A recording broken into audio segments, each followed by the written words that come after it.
Hey everybody, this is Rydo and we're back to the Darkest Dungeon. So, I am fairly certain this game has just beaten me.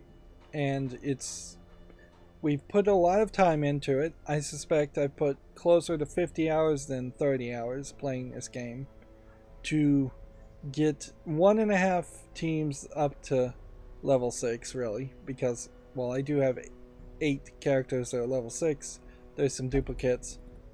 When I need 3 teams that are at max level 6 and probably have some more tweaks, I've gotten half of the upgrades of the estate done, and that's pretty much it. And there's just a massive amount of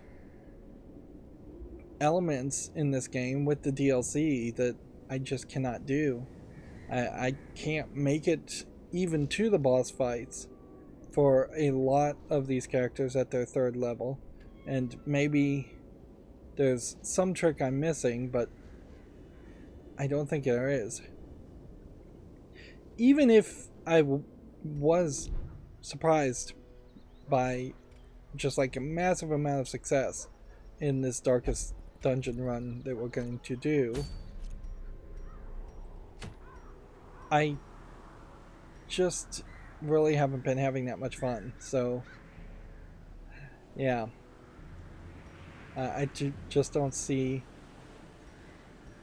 somebody convincing me to go back and potentially play this. Maybe in a year, probably closer to 5 years minimum, I might come back to this game and say, well, maybe there's been a rebalancing or something like that, but I doubt it. I think this game is balanced the way the game developers want to balance it. They just want the game to be super grindy and super long. They want it to be a lifestyle game, much like the collectible card games I play, Hearthstone, Magic the Gathering Online, Yu-Gi-Oh! Master Duel. Each of those games designed so that you play it a little bit every day and you come back to it every couple of days or every day. If this was more of a mobile game, I could even more sympathize with what this game probably wants the players to do.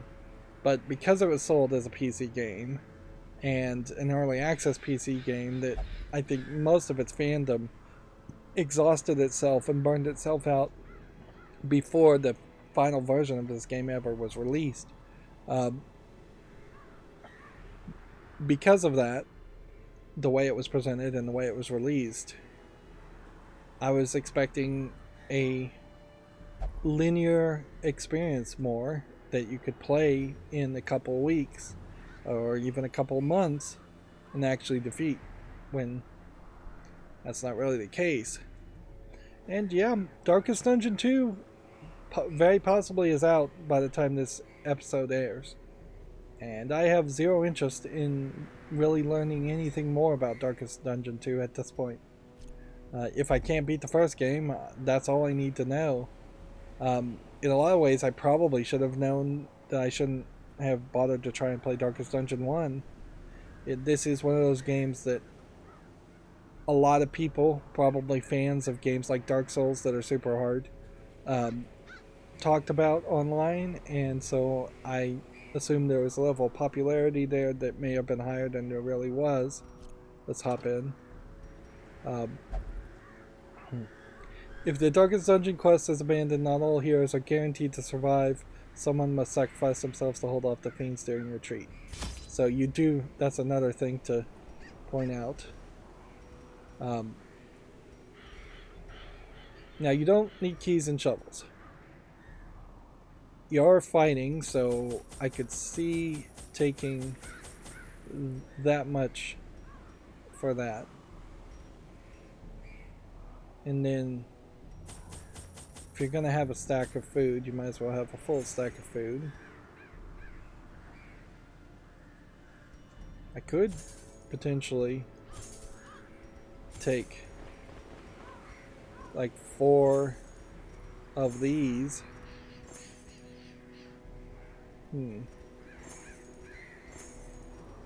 Let's see what we have. 11 of those, so that might potentially give me a ton of protection, but yeah, I just don't buy it.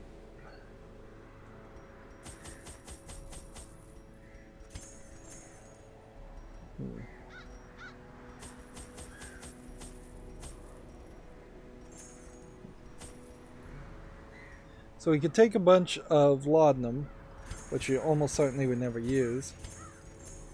Or we could take a stack of medicine.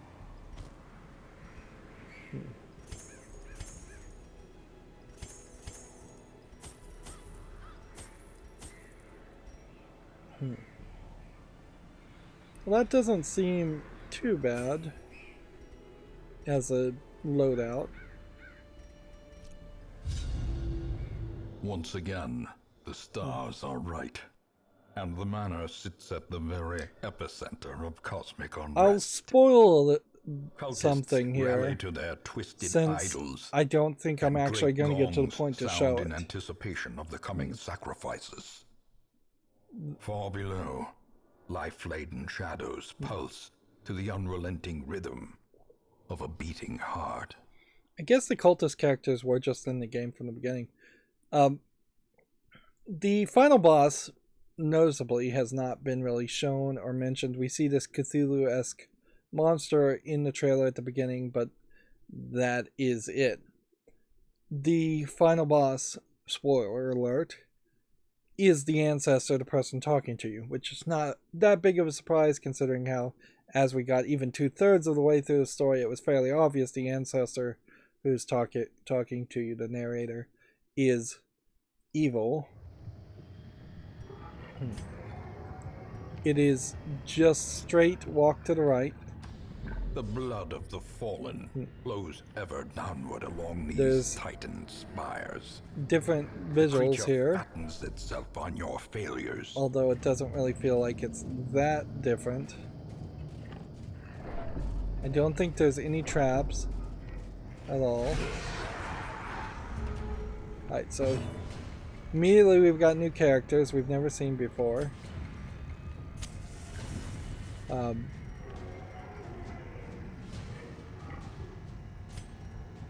We'll do a vulnerability hex on one guy, which he resists and marks. The other one is guarding. So yeah, like notably here, there's not too much going on. We went halfway. Do 18 damage on this guy. He has only 2 HP. So these guys may just not be as difficult as I thought they would be, but... Press this advantage. Give them no quarter. What's gotta happen here is that this would have to unlock some new As the fiend falls, item. a faint hope blossoms.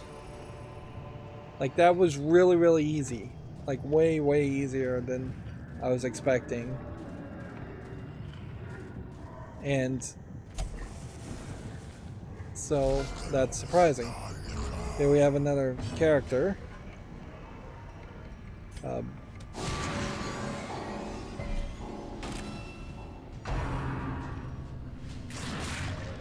Not really doing a lot of damage or a lot of stress. Falters.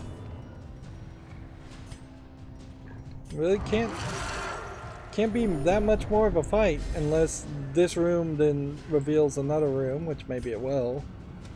But I also wouldn't be surprised if this is just the final boss fight. So this may just have been a case, really, where the game needed to tell me, just take on the Darkest Dungeon. You're strong enough. You should go.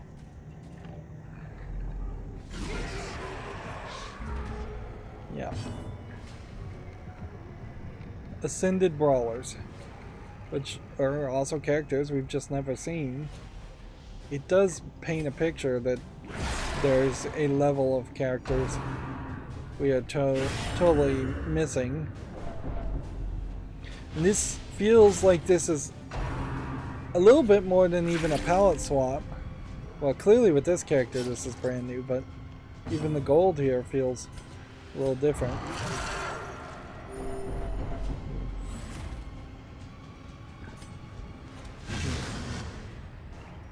Maybe these guys will have a high enough dodge or something that they'll actually give me some trouble. I'm kind of hoping that they do Precision give me and power. a challenge at some level. I would love, theoretically, to just cakewalk through this battle, but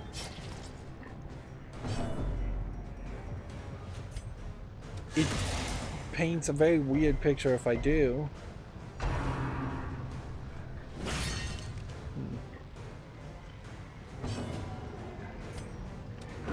Their formation is broken. Like, if this is the Maintain boss the battle, offensive. that this is a joke. I'm not getting stress, I'm not taking damage. I was taking way more stress and way more damage in other runs with higher levels of infestation. Perhaps it's the Crimson Court's infestation levels that are causing the problem, and if there wasn't that element and the infestation levels could be brought down in any way, like I'd gladly pay 10,000 gold to reset the infestation levels in certain areas.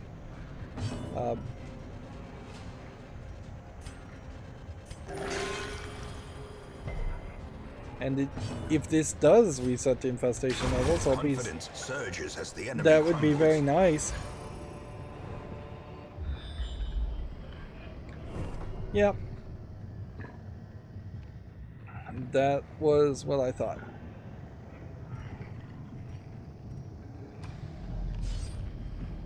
It couldn't have been that easy. It really couldn't have. Alright. Since we're doing things here,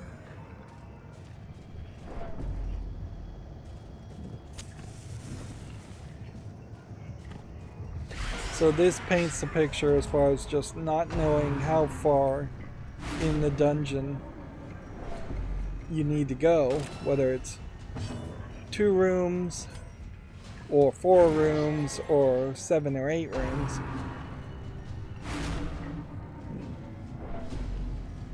This guy's stress is already very high. And he's already at death's door.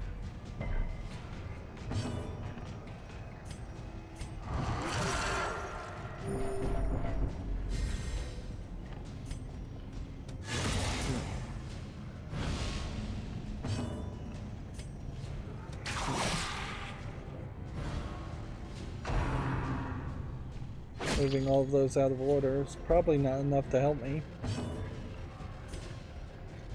And yes, this is the experience I expected to have. It was way more struggle, way more difficulty.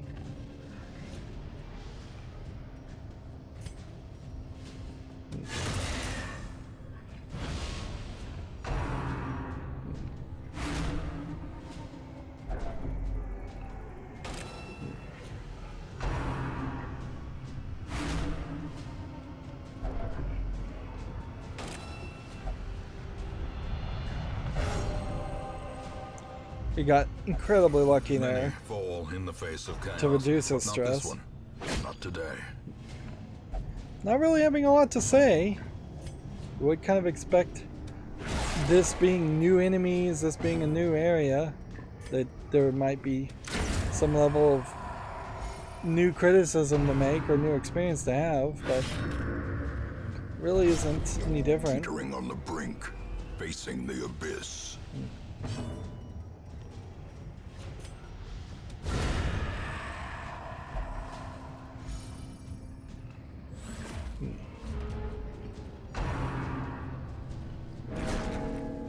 At death's door, not really capable of healing. This does highlight where a bestial might be useful if a bestial is at level 6. But I was never able to get a bestial anywhere close to that.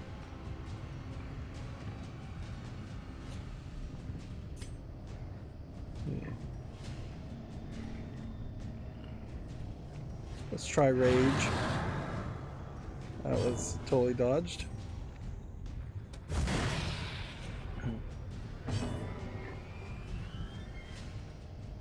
Then I've just got to heal this guy in hopes he doesn't die, and then hope that that can The kill ground that. quakes.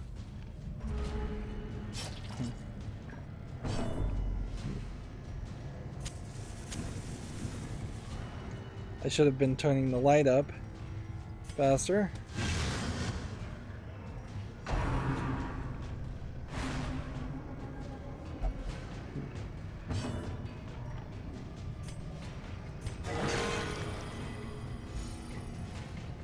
That's a lot of health.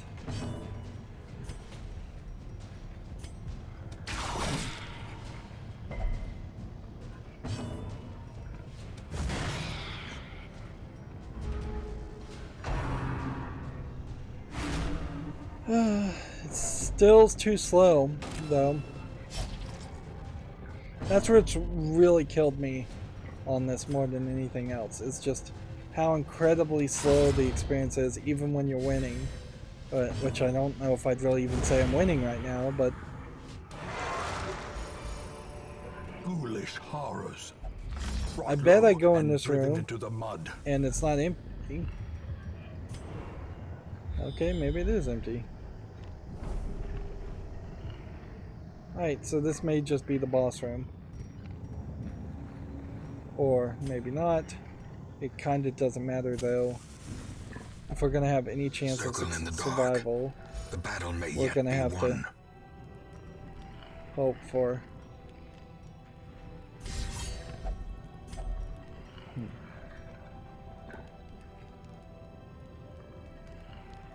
adding stress to this.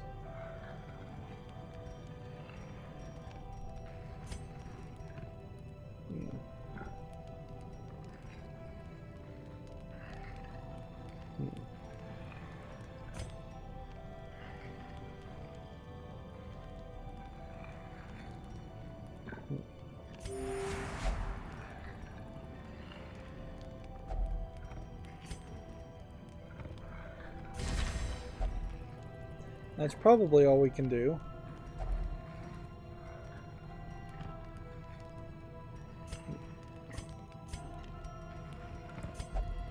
And then we'll see if we get ambushed. I don't think you get ambushed in the darkest dungeon either. The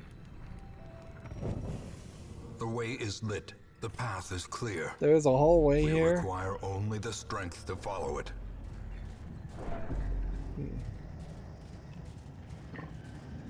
This is boiling the game down straight into the experience you really wouldn't want to have happen, which is where nothing at all is occurring.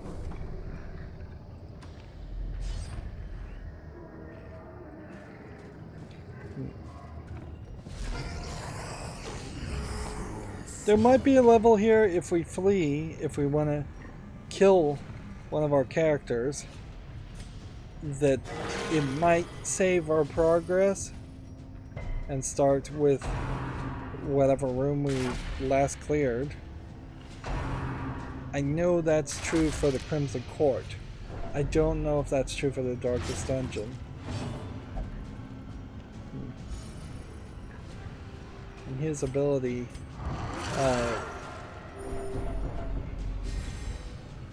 his virtue that he pulled off, which those virtues honestly just don't do enough, is helping him reduce stress, which is nice.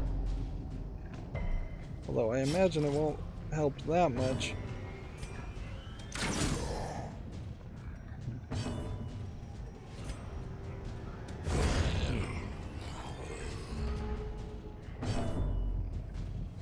I would say at this level we are now in the medium spot where it no longer feels like it would be super easy to win this first round. A brilliant confluence of skill and purpose.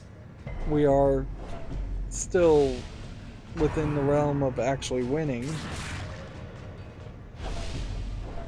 Although this guy's back up to 100 stress, which is slightly concerning. I guess it's not as concerning as it might seem, because he can't have a negative virtue action happen to him, can he? He's already had the positive virtue action. So if you got lucky and all of your characters got their stress up to 100 and then got positive virtues, which that would be a very, very lucky dice roll, the equivalent of flipping a coin 4 times heads in a row, or something along that lines. Odds are 1 in 64 minimum.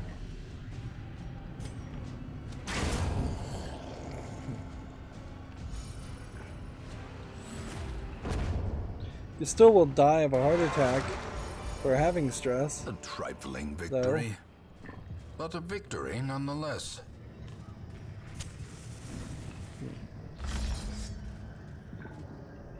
This background art and all of this is, again, highlighting a lot of animation that I can't imagine any player would see this much.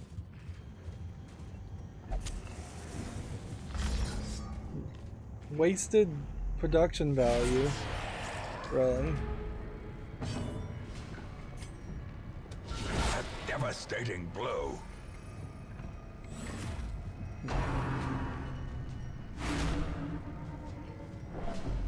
Yeah, I would definitely trade reused backgrounds, probably just randomized from the other locations, and reuse character designs from the other locations in favor of a better balanced system. Anything that would have made this a more relatable game, more accessible game. I hate to use the phrase accessible for as much as that phrase is converted into different meanings. This is in a lot of ways the same problems I have with games like Dark Souls and Demon Souls, is that they are Bloodborne. It's another one. Like, they're all designed around a level of difficulty that is too high for its own good.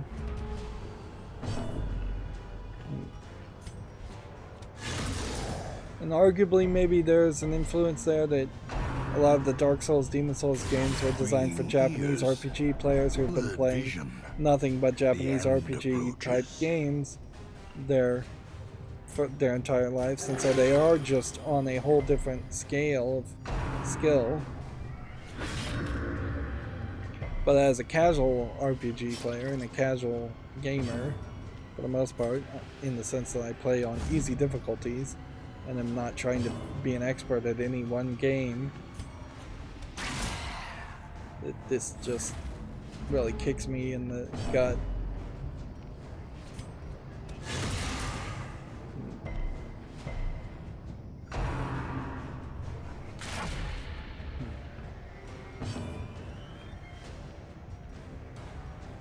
Let's see. Can we attack with anything?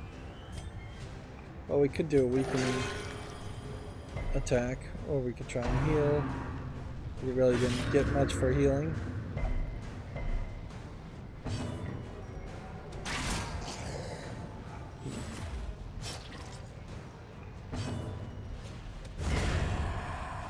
Finally.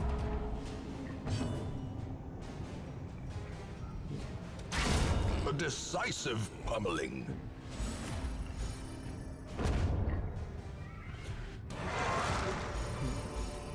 Be wary. Triumphant pride precipitates a dizzying fall. We really can't do anything otherwise. Like, either we're going to get a hunger prompt, which we probably won't, or we're going to just waste our food feeding him. It's probably smarter to just feed now. The match is struck. A blazing star is born. So far, we really haven't seen anything that feels like it is a boss fight.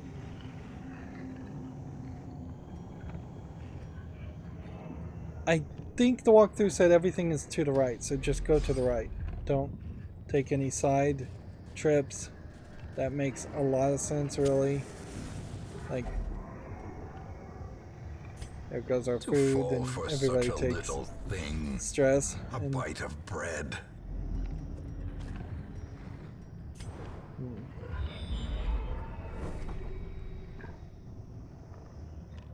So I guess you go down now since there isn't anything to the right.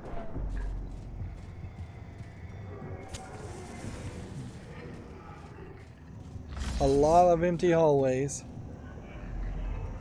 You can pretty well tell that there was a thought here that this was what Darkest Dungeon originally would be. That there would be no traps, there'd be no curios, and that you would just be walking through empty hallways just because the developer of this game has seen other games with empty hallways. I'm glad there are curios and traps in the other areas. This may be the boss here, this malignant growth. It may be something as simple as that.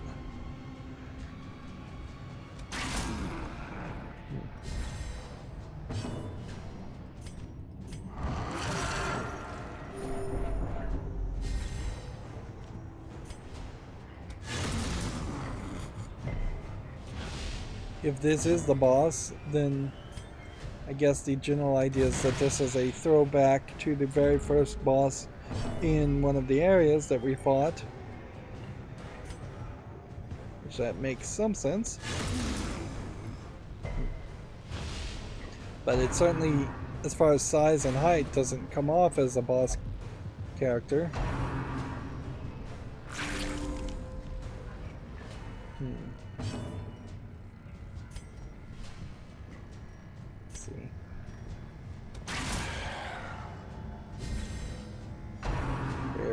Failing miserably to kill anybody at this rate.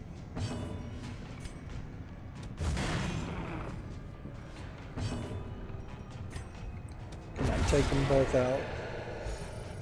Nope, only one.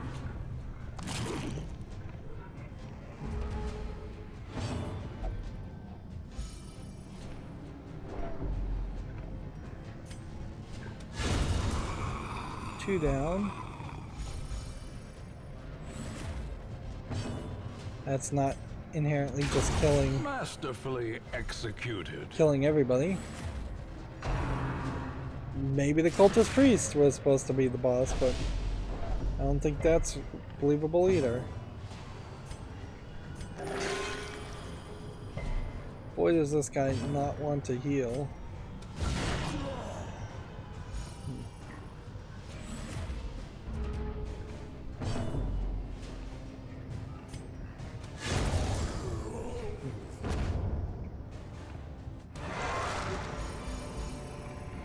In all fairness, we're 30 minutes into this game, and I will say, I am a little surprised I've made it even this far. I'm hoping that this would be the last room and the last boss fight, and that we might actually have a chance of succeeding. I don't really have a lot of evidence to believe that that would be the case. With the long hallway, there's room for one more fight. Or even now there's room for one more fight.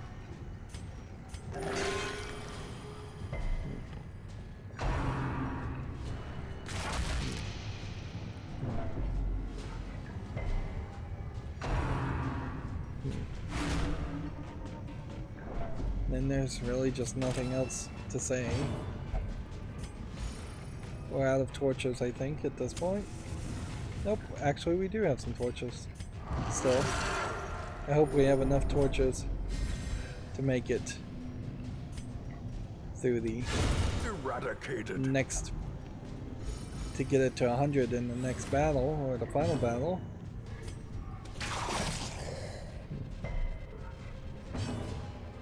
That did not go well.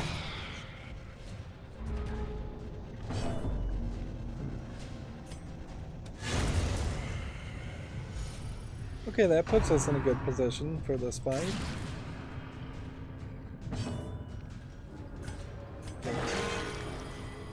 Just try to get that health up as much as possible. Should probably try to heal this character too.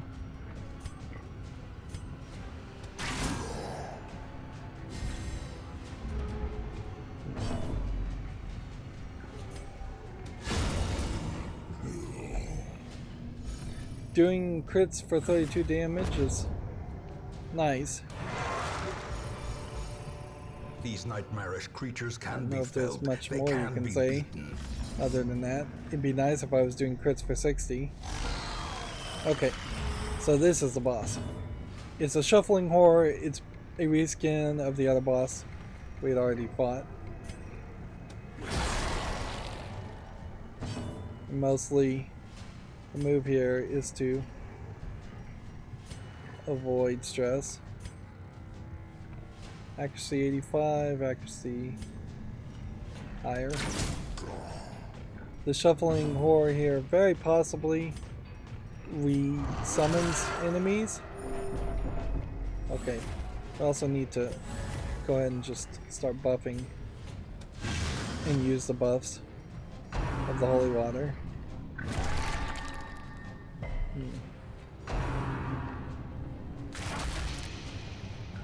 I'm just using items.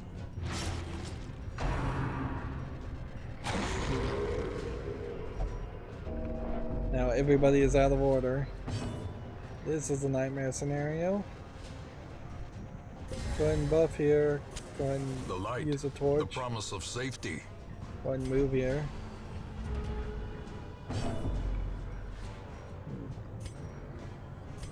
Shuffle here.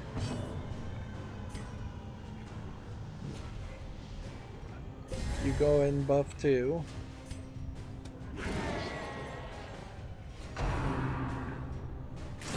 Survival is a tenuous proposition.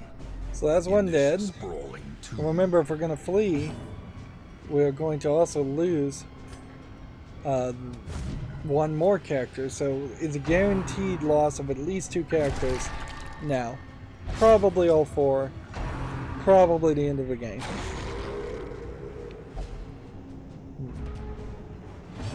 There would really have to be some new thing to happen. Some different thing.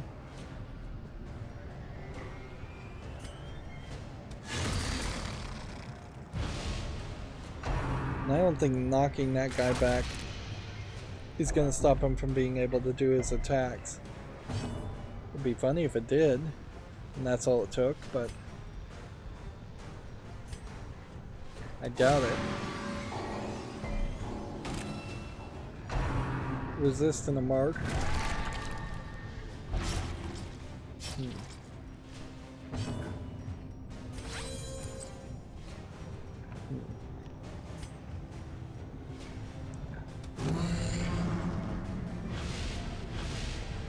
Can try and debuff all we want. The shuffling around really makes for a bad experience.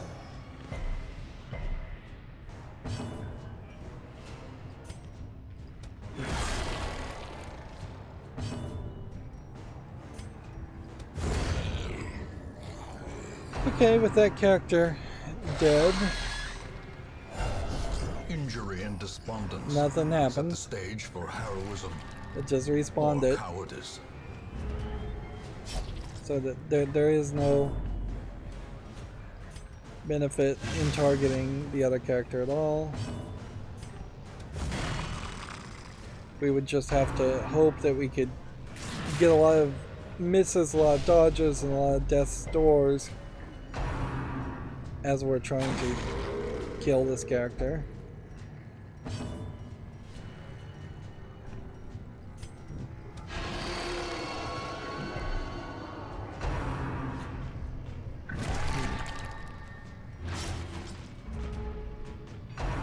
You can see how having bandages Exposed to a is killing helpful. blow. This guy's stress is down to 0. Or down to 7. Wow, that is really just a massive amount of stress.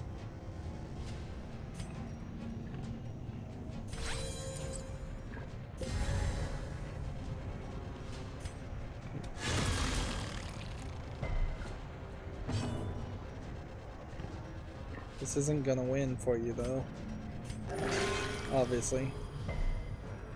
And then having the occultist heal people and then cause them to bleed is As life ebbs, terrible vistas definitely of not going to emptiness work reveal themselves. in this situation. This is no place for the weak or So the that's 2 foolhardy. with a guarantee of a third dying. And yeah, all these items are going to be lost. And so you would have to almost certainly take on the Shrieker after this to get your items back. If only to bleed again.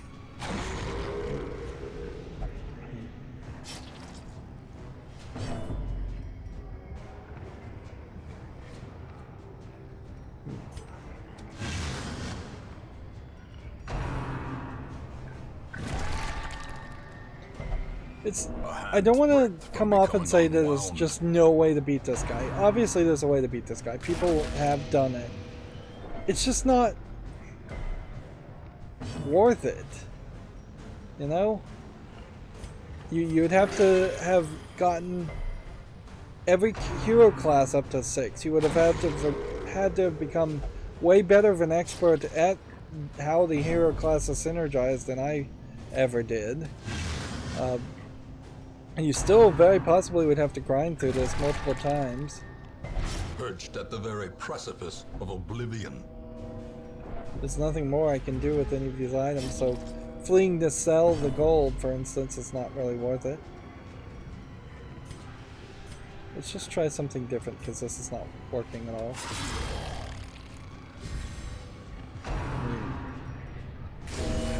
Death waits for the At least that did some damage. Concentration.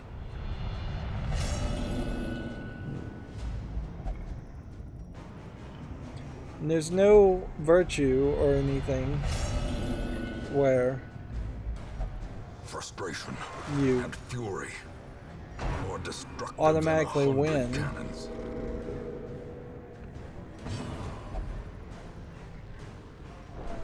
Very possibly these 2 characters are just going to die from heart attacks.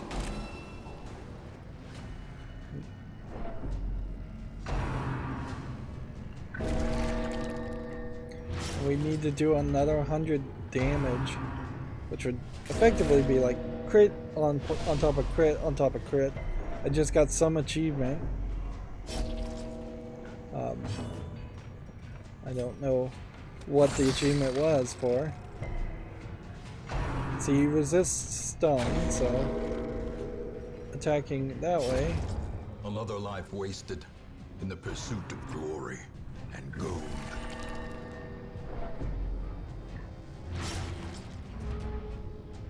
The best thing you could do here, if I'm even going to survive, would be to transform again, because your other actions don't do anything. Soaks the soil. And I got an achievement for defeating getting defeated by a boss, all 4 of them. You cannot learn a thing you think you know. So you get no reward for dying, obviously, no gold, none of that, no heirlooms. And there goes our A team. And unless dying reduce the infestation level. In time, you will know the tragic extent of my failings. Apparently we could purchase crystals by using other credits that we never even earned.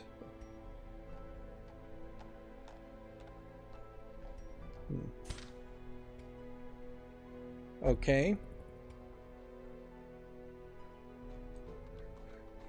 So now we have 17 of 31 characters.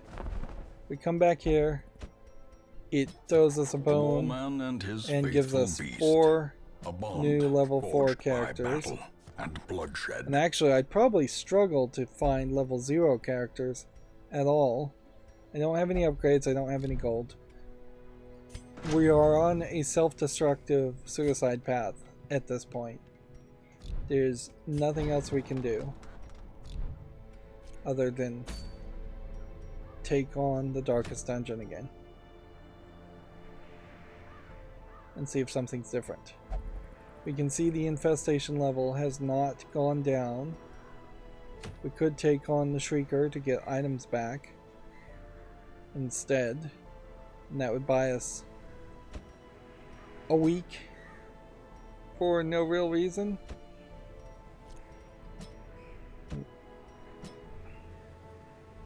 It all just doesn't matter.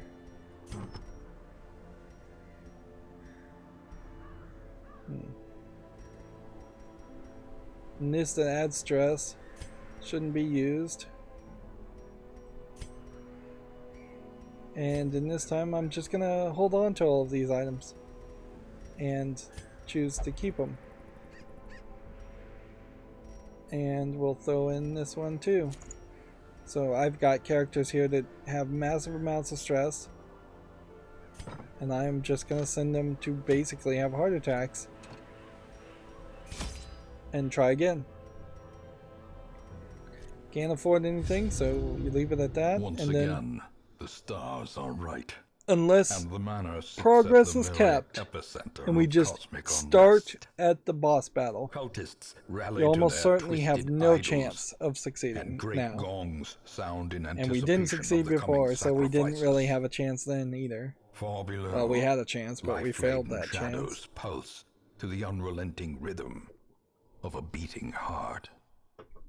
This is the kind of experience I would expect the game to kind of force me into at the very beginning, like a tutorial level, having us go through the darkest dungeon, having the characters die The blood of the fallen very flows quickly. ever downward along these titan spires. The creature fattens itself on your failures. Yeah, and we are just back to same old, same old. Their formation start is with broken.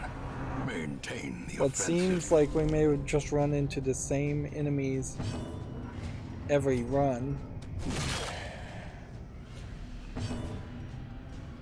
Which maybe means I should let Confidence curiosity surges as the enemy crumbles. decide that I go a different direction. These nightmarish creatures can be felled. They can be beaten.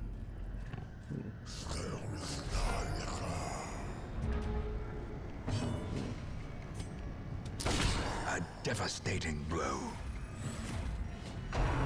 This guy's gonna get their stress too high A very dizzying quickly. blow to body and brain. Yep, immediately here. And this will just be a great example of how getting a negative trait like abusive is going to cause this character to raise the stress on these other characters at an insanely high rate. And Continue the onslaught. Destroy them you all. can bandage this character.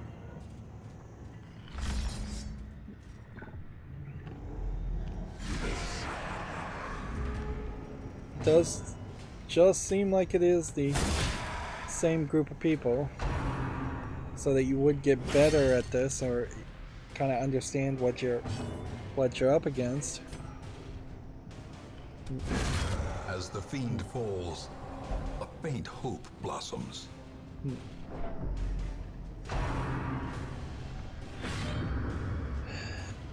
But you would have to make kind of the ridiculous assumption that you were sending Exposed to a a killing blow. a team of just like 4 level 6 characters in here multiple times, 2-3 times, learning the tricks of it, and then you were sending in your 4th or 5th attempt character. I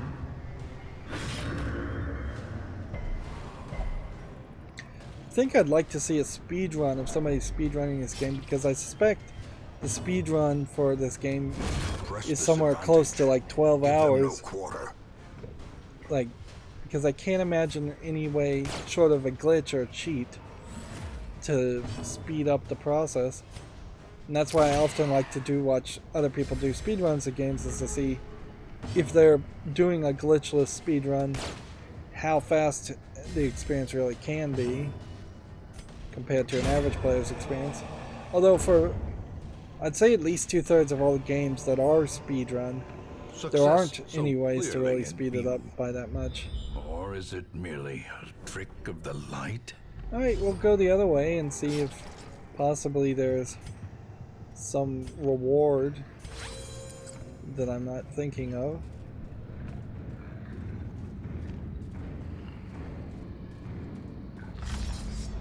Darkness closes in, haunting the hearts If we can of make men. it closer to the boss battle before we use the firewood. Yeah, the only thing in this game that ever helped me was getting the grain mill or whatever, which started to give me food. You would have thought that that would have been the first thing that you unlocked fairly quickly in less than 5 hours, and then there would have been more things. A hospital, for instance, giving you a bandage, or an alchemist giving you the antivenom, or the sanitarium or abbey giving you a holy water On the brink, because it was leveled up to 100%. That's another thing I suspected that would have happened on the estate and just didn't. I don't know why. It makes all the sense in the world that if I leveled up the blacksmith all the way, the blacksmith would maybe either give me gold or an extra bonus in damage. Something.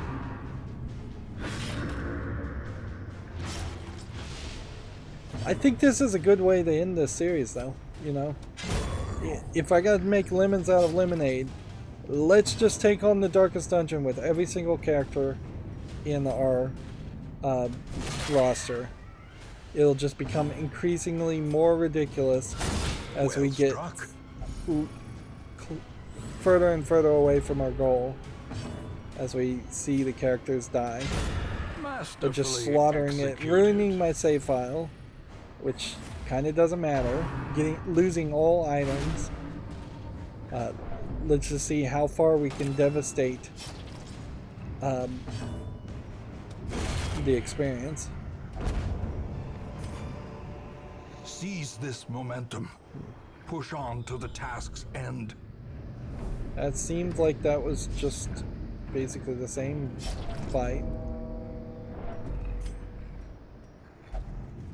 We have no more items. No chance. If resting at the campfire, for instance, let you regain a character, that would be interesting. Injury and despondence set the stage for heroism.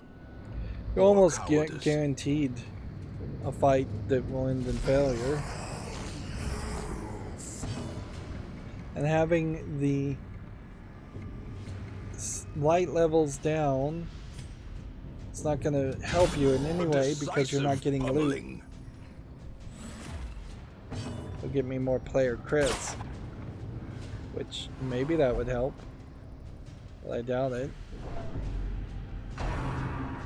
Might help every now and then. More dust, more ashes, more disappointment.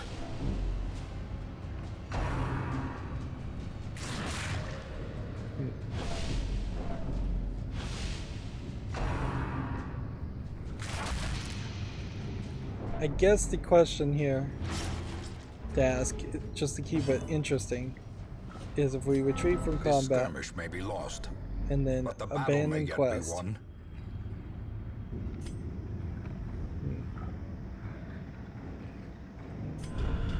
So you will endure this loss. Random character dies. And learn from it. From that, which leaves only this character. And even surviving that's not really giving you any item or element. I was lord of this place before the crows and rats made it their domain. 2 times resolve XP bonus because of the failure of the Darkest Dungeon quest. I guess that was also the case last week too. So I suppose if you did a Darkest Dungeon run with level 0 characters. Oh my goodness, there is a strategy to this, isn't there? As insane as it may have been, I should have been feeding the Darkest Dungeon level 0 characters to then take a level 4 character through a very easy run to get it twice the amount of resolve, which would have sped up the process somewhat. And again, we have just level 4 characters, so I'm not even going to pick them up. I'm actively just going to try and ruin this experience and ruin the save file. Set myself up in such a way that there's no coming back.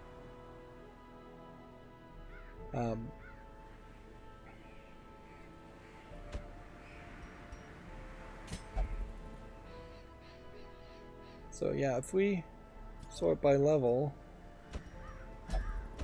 and go here, here, here, and here, that will get rid of everything below 4.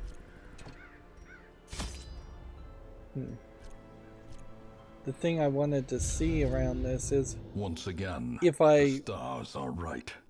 And the manor sits if at I the very ran away, epicenter of cosmic unrest. would that possibly lock in a Cultists checkpoint? rally to their twisted idols. Or are we going to start and at the very great beginning gongs again? sound in anticipation of the coming sacrifices. Far below, life-laden shadows. Even this is just too to the long. unrelenting rhythm. Like I don't need to be listening to unskippable dialogue that I've heard twice in a row. Yeah, there's just no. Of the fallen flows there's no checkpointing. Along these titans' It checkpoints all the bad things that happen to you. It does not checkpoint any real good things that happen to you, as far as being in a dungeon. It does checkpoint other things, certainly. So our lowest level character is doing like 10 damage. A Vestal character here is not going to be able to do anything. If anything, I should just have it pass and suffer stress.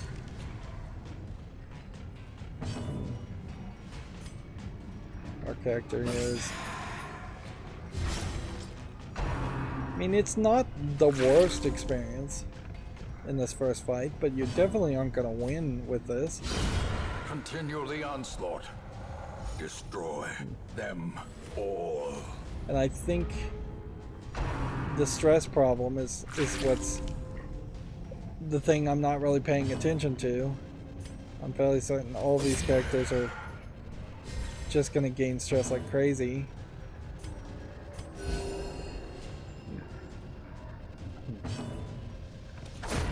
As the fiend falls, a faint hope blossoms. It's a little surprising that even succeeded.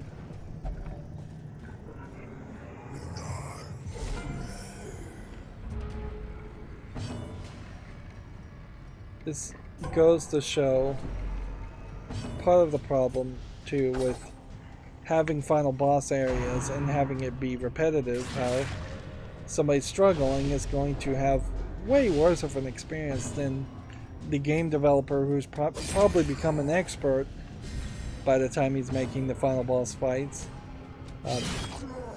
Running through this once is way different of an experience than running through this 3 times in a row. The dungeons do change, I'll say. When we beat the boss, if we beat the boss.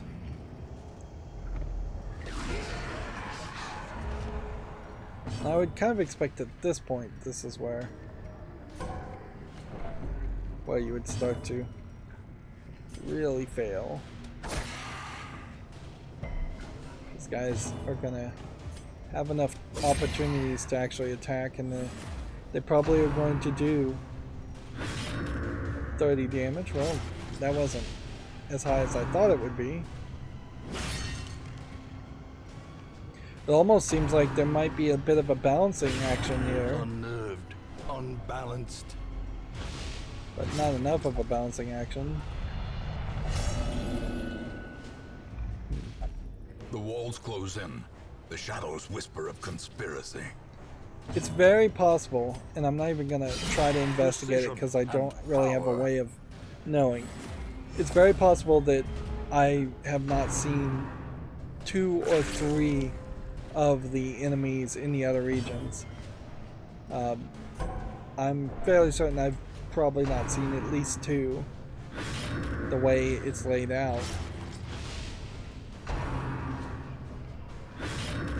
And since we didn't see any of the Crimson Court DLC, and we're not going to see the second and third runs of the Darkest Dungeon, and we're not seeing significant parts of the other areas as far as boss fights and late game elements. Yeah, feels like at least a third of this game's content I'm not gonna see.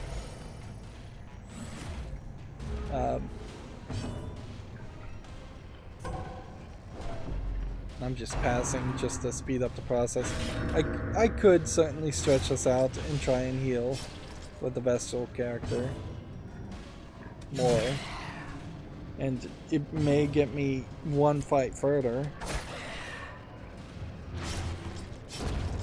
Another life wasted in the pursuit of glory. Was that a heart attack? Dazed, Or was that a bleeding to death? About to break. Since they don't have food checks in this run, you wouldn't ever get a character to starve to death. Frailty finally claim their due. You get that achievement. Confidence surges as the enemy crumbles. Seize this momentum.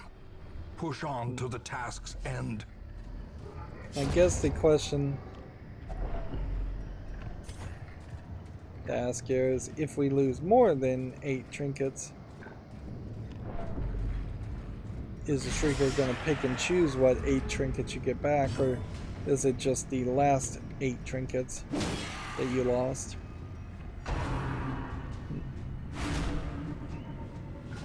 The Shrieker is a great example of a system that seems like it's supposed to be there to help the player, and obviously was designed as a way to help the player, but isn't actually that helpful to the player, and is really, I think, begrudgingly added or just poorly thought through.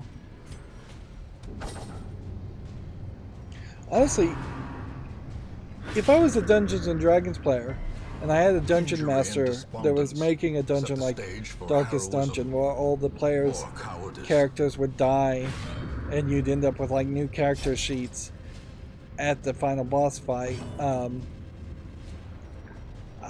I would be a little upset, particularly if you're talking a Dungeons and Dragons campaign that's been done over the course of months, if not years, and you've just like grown to like all those characters.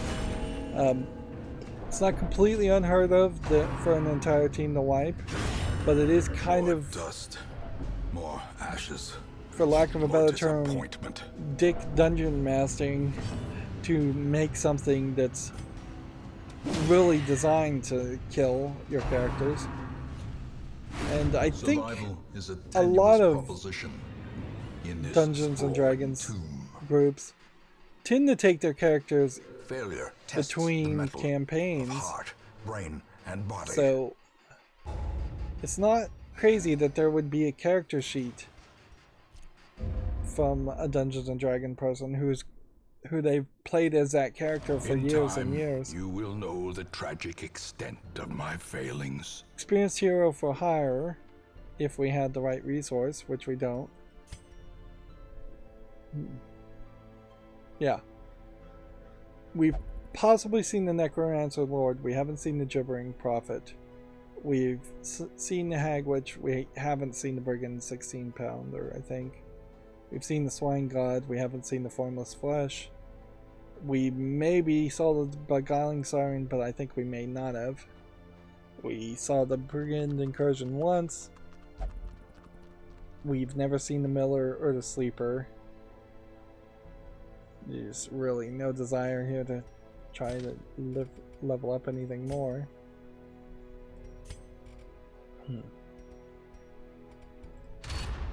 The campaign This can button wait. is just totally now, in the wrong place, and they knew calls. what they were doing, or they should have known what they were doing in that. I guess if I wanted to achievement hunt, A lawman and I could his try to faithful grab beast. 4 A bond level 0 forged characters. by battle and bloodshed. Alright, well.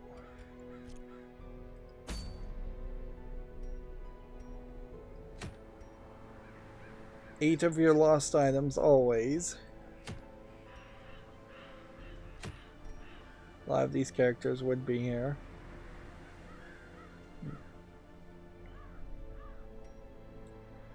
Is there really a reason to go any further? I think the move is to probably say, let's see what a team... Well, the problem here is a team of 4 wouldn't do anything. And honestly, I just don't care to try and take this on again when I know we're not going to succeed. Seems like you might get a different item every run. These items here you need for the next Darkest Dungeon run. There's just no button here to control shift.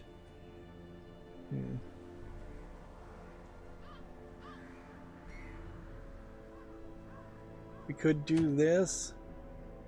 Doesn't really show anything either. I just don't care about any of it, really. Like,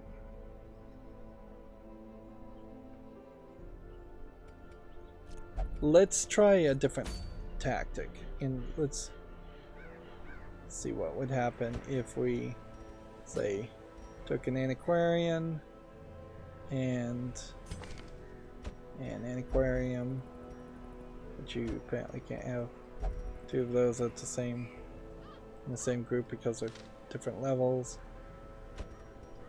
This, and this.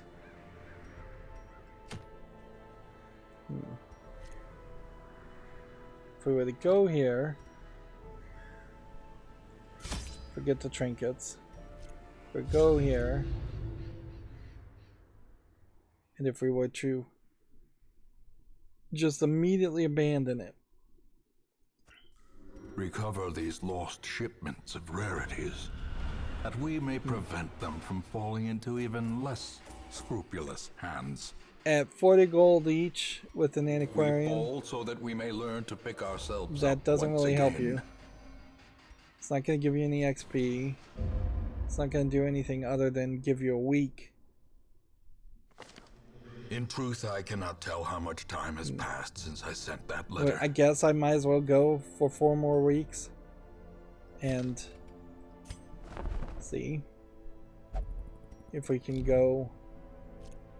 There's really nothing else to do. The Shrieker isn't going to disappear.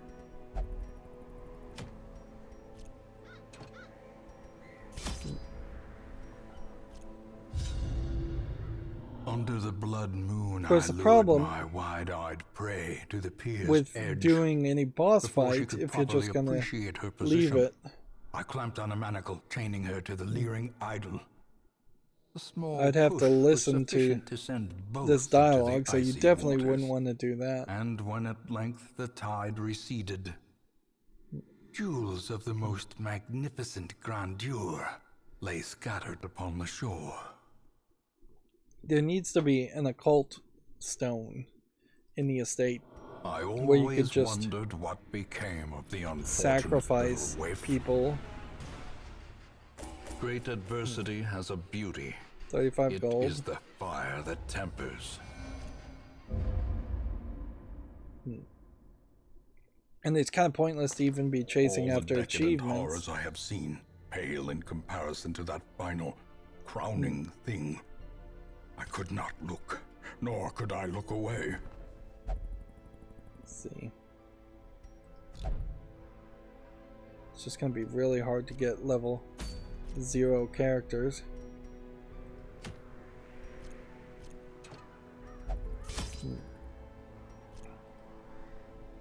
Maybe doing something like this and then selling the items might give you some more gold, but it doesn't feel like there's really any of these scenarios Can the where defiled be consecrated? Can it the would be fallen helpful. find rest? Ignorance of your enemy Yeah, it doesn't even sell. and of yourself You don't even get money for will selling the holy invariably lead vials, to defeat. the quest items. I remember days when the sun shone and laughter could be heard from the tavern. It seems like it's kind of locked here because I keep running away. Maybe the game is programmed in such a way that you can't actually do what I'm trying to do.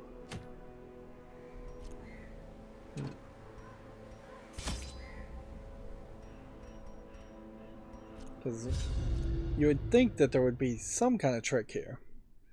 More than just snuffing out the candles and running through the dungeons in pitch blackness. Had somebody told me that The swine at the draw beginning, power from their horrid markings and crude I might be in a idols. completely different position them now. down. I might have much closer to Do 31, not ruminate on this fleeting failure. much The closer to campaign is 31 long, and victory will come. level 6 In characters. truth, I cannot tell how much time That has may passed give since me I sent enough that letter. option to... Interesting. Week 98, week 98, week 98. It's not moving forward.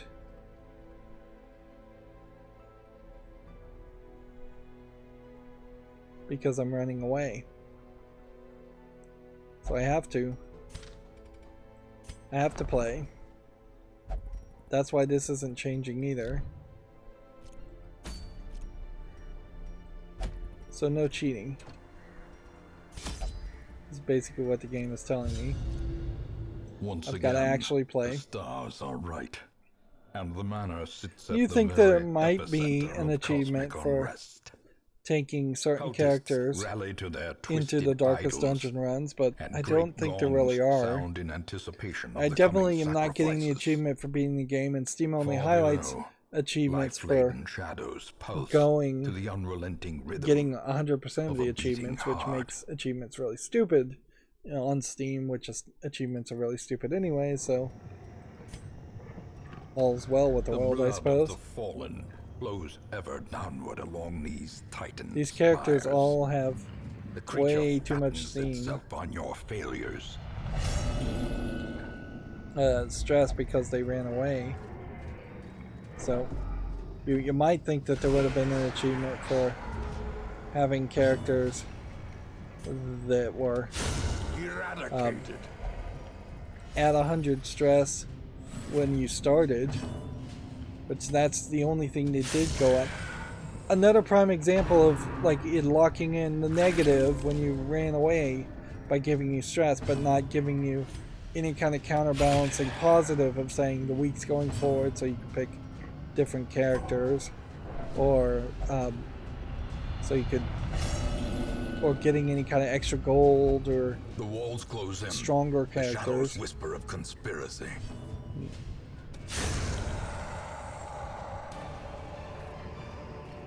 Seize this momentum. Certainly would be crazy if Push this on to the task's end. was the team that won. But it's not going to happen. These characters are all going to die of Madness. heart attacks Our old friend. very quickly. They do seem to, with stress, increase their odds of doing criticals.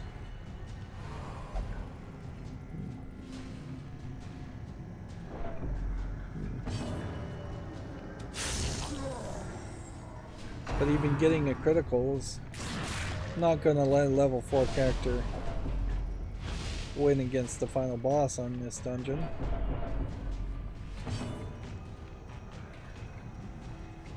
What we could see here and test is if we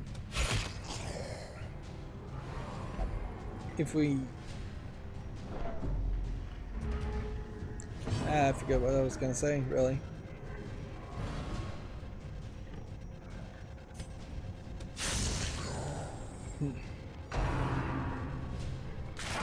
Oh, I wanted to see if 3 characters were done and I tried to flee, would that kill the 4th character?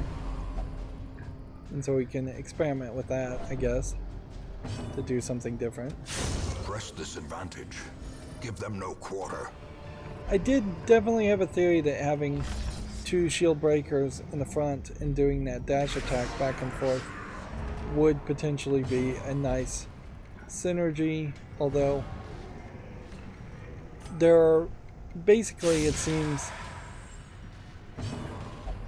at least 4, if not 6 different hero classes that you kind of want to have in your team, and there is only 4 spaces, so you just can't make a team that is a perfect, like, blight dealing, blight resist, bleeding, bleed resist, healer, stress relieving, back row killing team. Their formation is broken.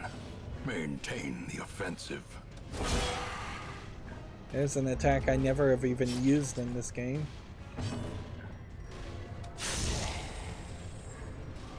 And this much moving around really isn't doing much. Teetering on the brink, facing the abyss. The fact that you can't speed up the attack animations is another factor that makes this game so annoying. It's just too slow.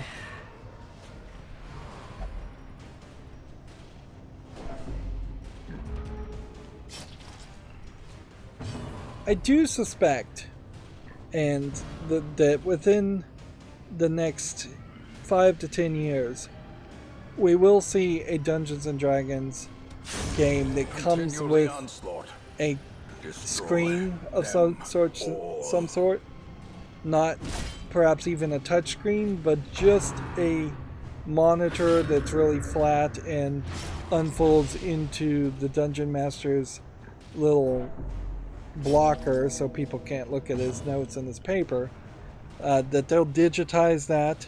And I wouldn't be surprised if Hasbro, who owns Dungeons and Dragons, charges a lot of DLC prices for animations and videos to play on that screen. But yeah, be wary. I suspect we will see a game like that. And in a lot of ways, that's exactly what this game feels like, is that you could just be playing all of this on a table or cowardice with the pretty art, and it would be the exact same experience. In all fairness, a lot of early RPG games were like that.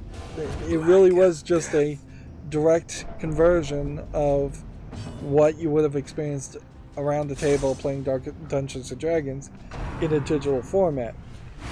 And sometimes that worked very well, and sometimes that was really fun. But that also was something that was more prevalent when PC gaming was really in its infancy. Feeding the evil therein. Nowadays, even if it is a turn-based RPG, it visually and mechanically really shouldn't be easily translatable off of the video game platforms and consoles. From becoming unwound. It needs to stand out more than that. Skyrim is a great example there, where theoretically you could try to simulate Skyrim in a board game or a tabletop game. I keep calling them board games, so it's really a tabletop game. I finally just remembered the name of it. Alright, let's see if we can retreat. We may very well not be able to. Of oblivion. Nope, heart attack. Wounds to be tended. Lessons to be learned.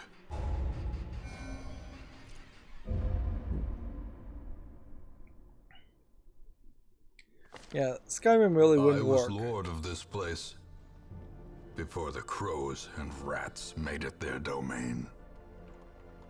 Shrieker stole 2 trinkets from your downed party members. You'll have to reclaim them when he reveals himself in the Weald.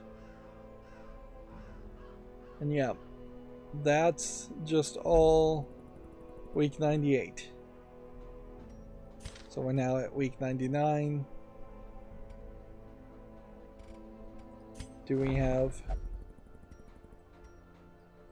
We can take level 0. Shoot, bandage, and pillage. The dancing steps of war.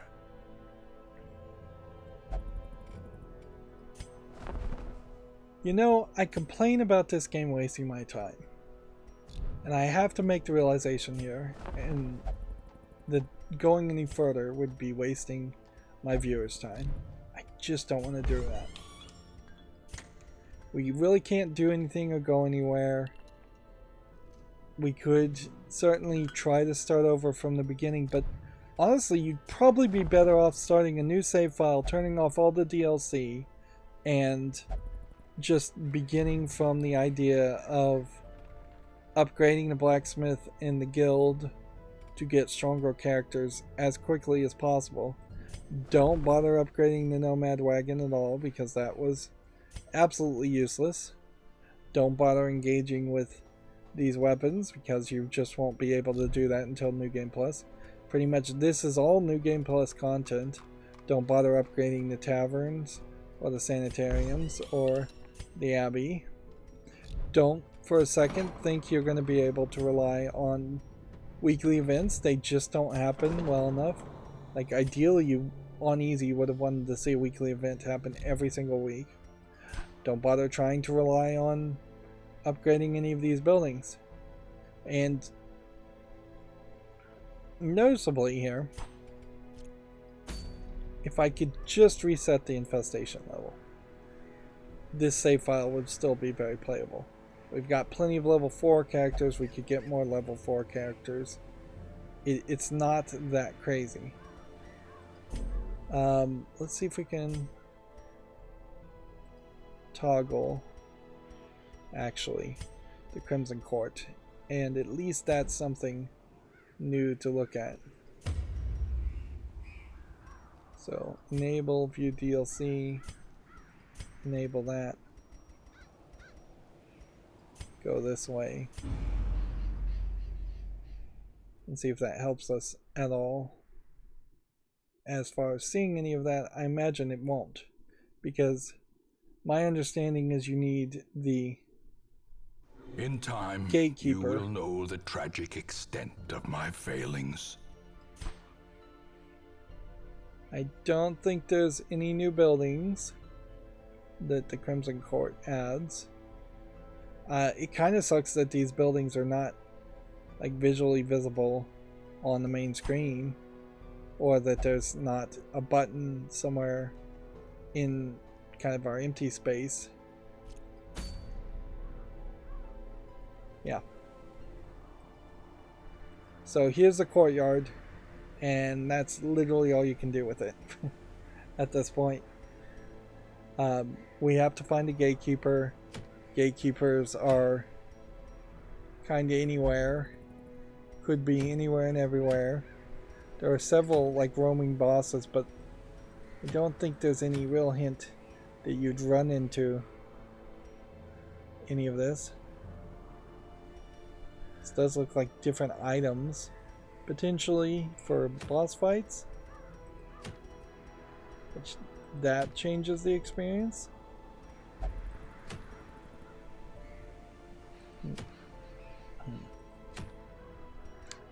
So, well, that's an interesting experiment. I guess the opposite of that would be what happens if we come in here and we disable. This can't be disabled. Can't be disabled. Can't be disabled. Can't be disabled. Can't be disabled. So once you go down that path, it is locked in permanently. So even in the text here, the game is being cryptic and not helpful by saying you may enable multiple DLCs at once for any estate. The key phrase to point out there would be to say you cannot disable DLC until later, once you've engaged with it, which that sucks. That really does mean you're going to have multiple files and multiple playthroughs if you just wanted to have a normal playthrough. There is a great playthrough. horror beneath the manor. And certainly that highlights that must be the destroyed. idea of the interesting. Right now, Twitter is not very popular as of this recording, and you're seeing a lot of people putting their @ handles, which you assume are Twitter handles. @ handles in general are kind of becoming more ubiquitous and used all over the place. Yeah. I imagine the reason the DLC can't be disabled has more to do with the fact that they just didn't expect anybody to ever want to disable the DLC, because they expected everybody who had played Darkest Dungeon would have already played the original version of it in early access, and once the DLC was available, they see that as the new de facto version that people would want to play as. In all fairness, a lot of DLCs, once installed, once purchased, are not really that uninstallable. But for a game like this, it really should be more toggleable. We're already into the credits here, and you may notice a long list here, I suspect, of community playtesters. You probably got to be a community playtester by supporting them on some kind of early access Kickstarter type project, and if anything, I would say this is the actual audience that was satisfied and treated well as far as Darkest Dungeon. People who were playtesting it and enjoying it before the general populace could really play it and enjoy it. As a pretty finalized product now, with Darkest Dungeon 2 coming out fairly soon, this is not a game I can recommend to people. Is there a better version of this kind of game that is it's kind of a roguelike dungeon crawler with a Cthulhu twist on it. So the Cthulhu twist might be somewhat unique. You very possibly would have a hard time finding something quite like that, although there is like Cthulhu Saves the World or Cthulhu Saves Christmas that is kind of like that, I think, but not close enough. So you would want a turn-based RPG game otherwise in a fantasy world. Almost certainly then there is a Japanese RPG series for you that would be in more of a medieval European fantasy world instead of a dark Cthulhu demon world, but same character classes, same ideas. I think the suggestion obviously would be Final Fantasy. One of those Final Fantasy games, probably between Final Fantasy 1 and something like Final Fantasy 13. Yeah. I think Final Fantasy 7 Remake arguably is your best bet for a game like this. That's, I believe, turn-based gameplay. It's the same idea. Final Fantasy VII Remake tells a much better visual story. It's much more ambitious. It's much more relevant and iconic since a whole bunch of people have played Final Fantasy VII. I personally have never played any of the Final Fantasy games other than like Final Fantasy 3 for an hour. So yeah, that would be my suggestion. I could certainly go down the rabbit hole and list a bunch of other Japanese RPGs that might have less relevancy, but you probably would just want to start at the top. You would probably put a lot more hours into a Final Fantasy game, although 7 Remake is kind of a part 1, so you may really only be putting 60 hours into the first part of Final Fantasy 7. I could suggest things like Dragon Quest also. I could also suggest Skyrim, which is slightly different since it's not turn-based, and personally I think I prefer games that aren't turn-based in these kinds of experiences. I could suggest roguelite games like Rogue Legacy. Rogue Legacy 2 just came out recently as of this recording, out of early access. And yeah, Rogue Legacy 1 and 2 both did their early access thing too, and it came out as a better game, but I still don't think that the early access aspect guaranteed any better of an experience because of the way it was released. I could suggest like Nier Automata as far as wilder RPGs. There are certainly the crazier series, Legend of Heroes series, that are way more in the Japanese RPG category. But yeah,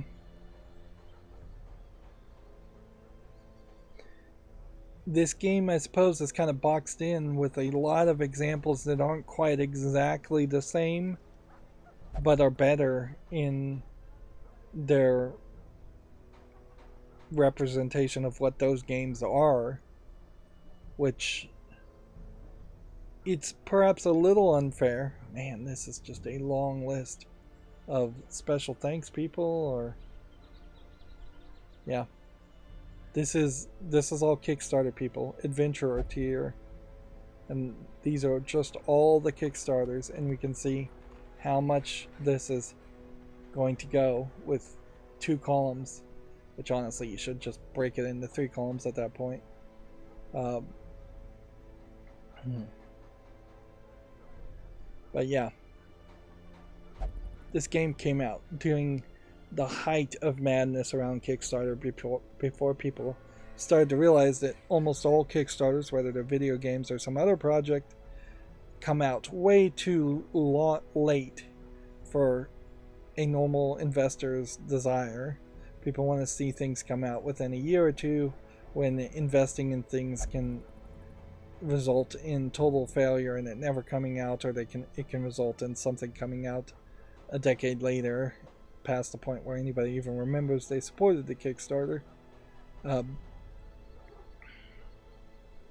Yeah, it's probably a little unfair to say that this game is a mushy middle game, but it kind of is. I tried to play the Disgaea series as a comparison, which is a strategy placement RPG game. So there is an overworld, and you have to place your character in a specific spot that they can actually reach the other enemies and attack them. And that was too slow and too complicated for me also, so at a certain level I'm just too ADD or ADD for it. Jokingly saying that. But yeah, even in that case, there's like 7 Disgaea games, and there's more of a strategy, I think, that I could have actually succeeded at Disgaea. Although maybe not. I was struggling with that game too. RPGs in general, I guess, just don't work with me unless they are action RPGs, so I should learn from that and not try and play games that are going to heavily be RPGs first. Most video games have an RPG element in them, and there's no problem with that for me, but when they're RPGs first and video games second, or action experiences second, that's a real problem. This is the kind of game that if I was in charge of it, I would really struggle to try and turn it into something that I would like. The general premise of the gameplay mechanic is a problem. My best bet as to what I would try and do is I would try to have an idle element to it, where every hour you get a certain amount of gold, whether the game is open, whether the app is open. I would turn it into a mobile game. I'd have the estate allow you to upgrade more things that would get you more gold, and then there would just be this situation where you get more and more gold the longer you play, the longer time you invest in it, and that lets you level up all your characters and level up all your buildings. I would get rid of the 4 currency nonsense, which really doesn't make any sense in a game that doesn't have microtransactions.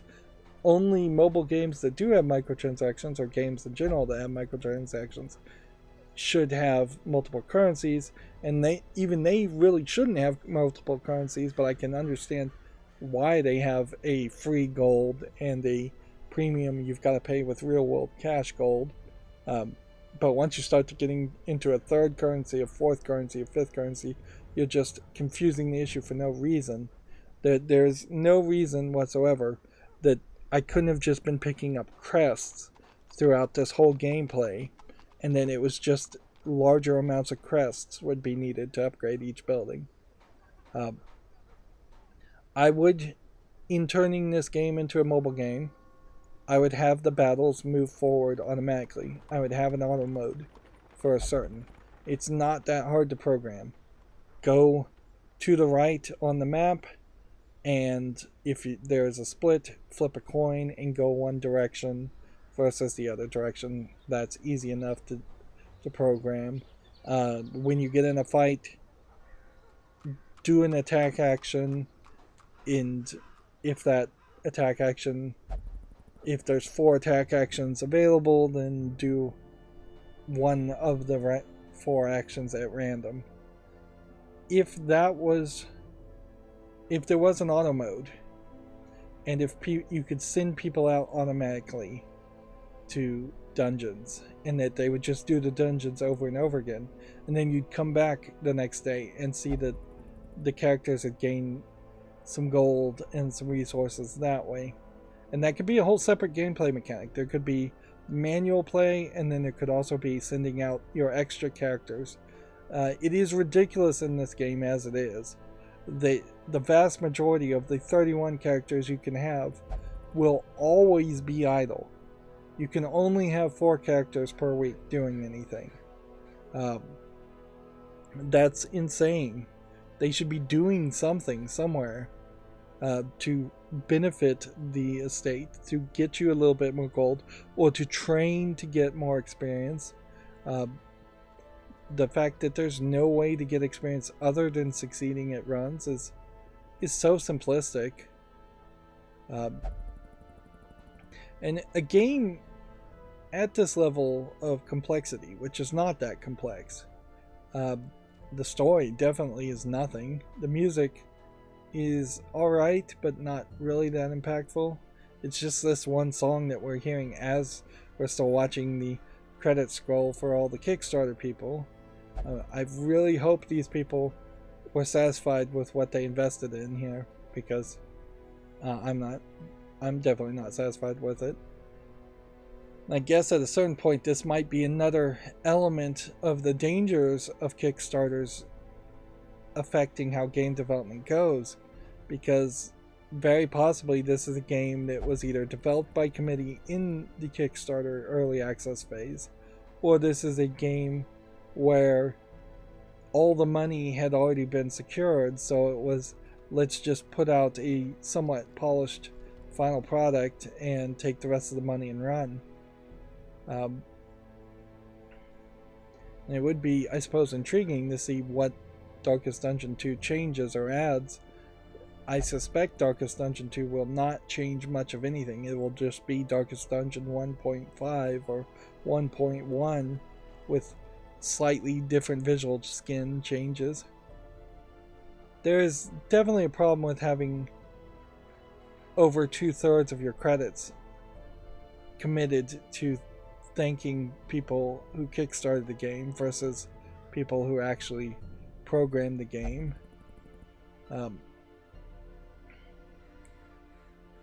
But yeah, I don't even think I can sit through this. This again gets down to just wasting the player's time. So apologies to anybody that wanted to see their names in the credits, but let's just scroll down here because I'm running out of things to even say about this game. It's so simplistic. The story is bad.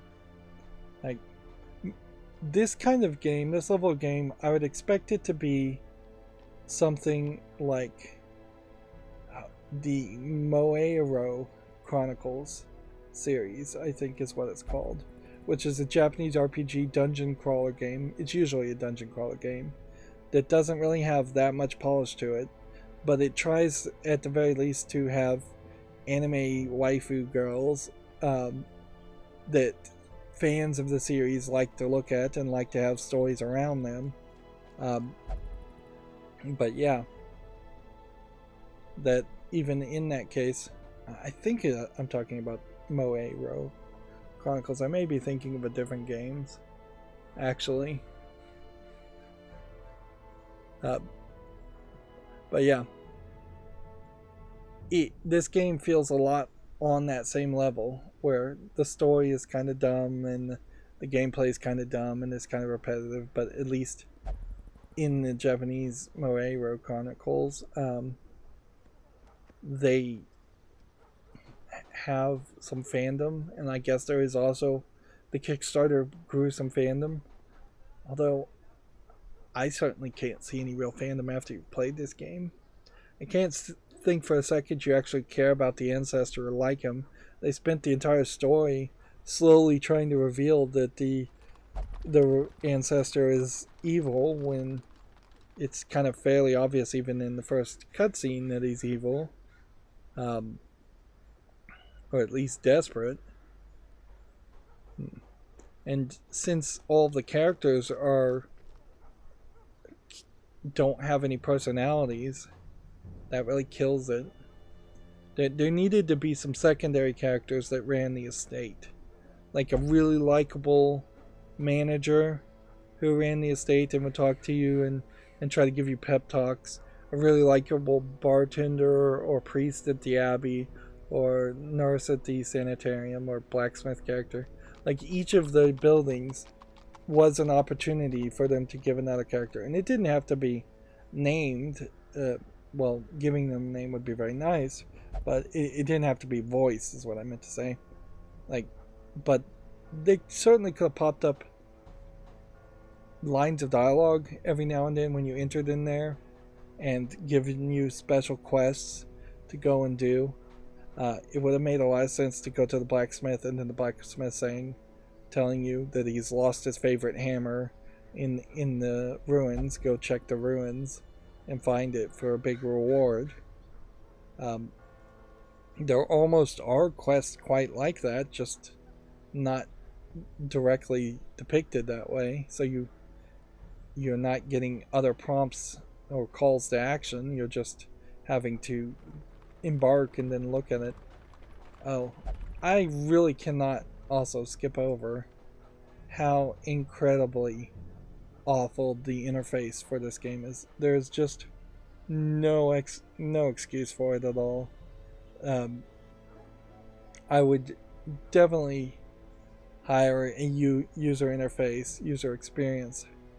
How many tiers did this have? It feels like it had 6 or 7 minimum. I definitely would have hired a user experience person to get way more of the items and elements to fit on one screen and make some sense. I probably would consider heavily getting rid of bleeding and blight resistance and just merging that into one action. I may merge like weapons and armor into one item, particularly if you were trying to squeeze this down to a mobile game. Yeah, this really is. I've been saying mobile game, but honestly, this is more of a toilet game where somebody's going to sit on the toilet for 20 minutes and do a run, and that will be their entire engagement with it for that day. Although, using the phrase toilet game is probably not the smartest thing, because I also could see myself describing this entire game as a toilet game. Now, I am seeing some M's and L's, so I wonder if that was somebody that actually wanted to be known by the letter M or L, or if that is just a marker of when they started getting to the M's and L's. The audio in this game, outside of the music, is awful. It's super annoying, super repetitive. It's not balanced between the different regions.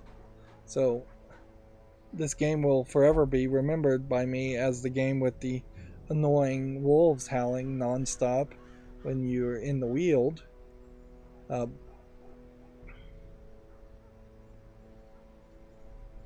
Yeah.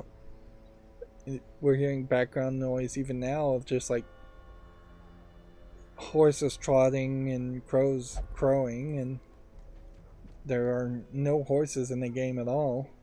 That is a gameplay element you certainly could have thought about adding once you have the sound effect of a horse trotting. Wouldn't it make sense for there to be potentially a horse that you sometimes found, and you could pack it with resources and ride back to the estate in safety, or pack it full of resources and have it ride to the estate without the heroes?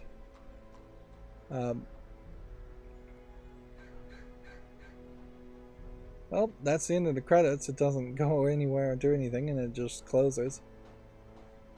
Yeah. In time, you will know the tragic extent of my failings. Biggest line in the game, I guess, is that right there. Yeah, I could certainly go on. We could certainly try to highlight just how awful these pop-ups and interfaces are. Like, this obviously should have been just a bar down here. There's enough room to move all of this up, have a single row here.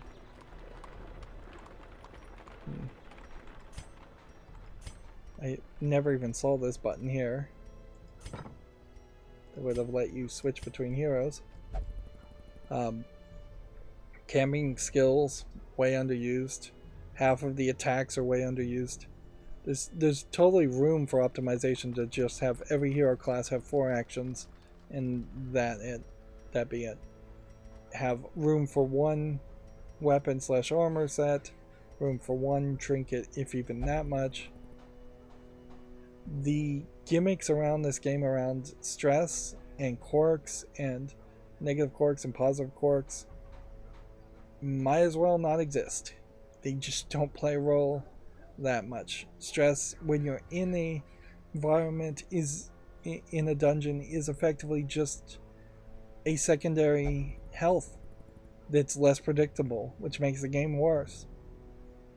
All of these resistance stuff and pretty much diseases are just waste of time.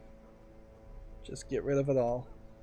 I really would take just a broad butcher's knife to a lot of this game and cut it out to optimize for a faster experience. And then maybe people would make an argument to me, as if I was in charge of making this game, to add some of the content back if they really loved it. But I'm not sure anybody really had any passion for any of the content in this game that much. Nothing really stands out as being uniquely focused on.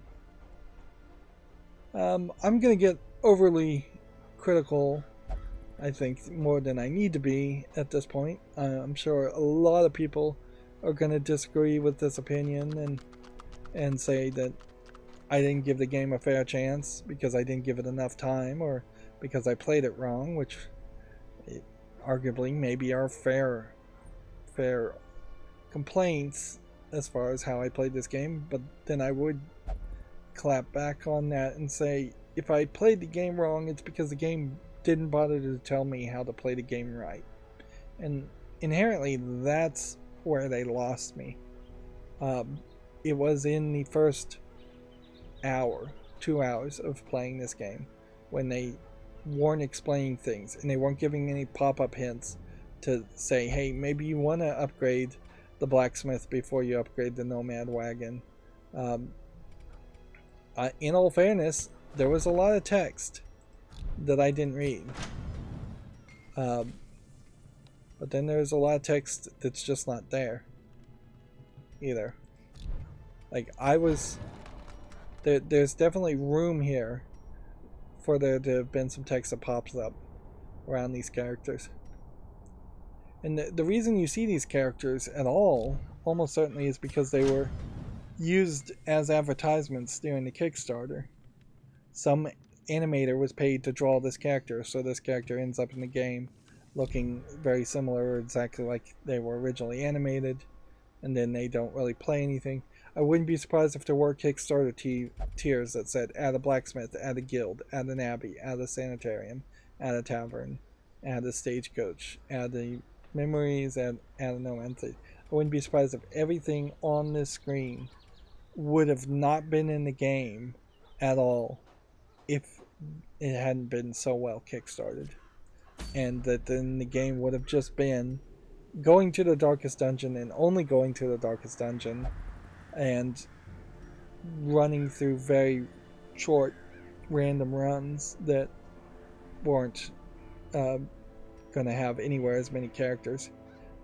I would almost assume that each of these worlds was another Kickstarter tier. Each of these bosses potentially another Kickstarter tier as far as content that people were funding to develop.